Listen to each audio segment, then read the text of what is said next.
First of all, I'd like to introduce myself. I'm Professor Sanjay Kumar Jha, professor in the Department of Production and Industrial Engineering, BIT Mesra, Ranchi.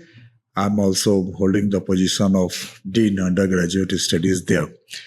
Today I visited Centurion University in order to conduct a viva voce examination of one of the scholar of Professor Deepak. And here I visited different places as per the advice of the guides. But among all the places, one place I took some more time for, that is the Skill Development Center.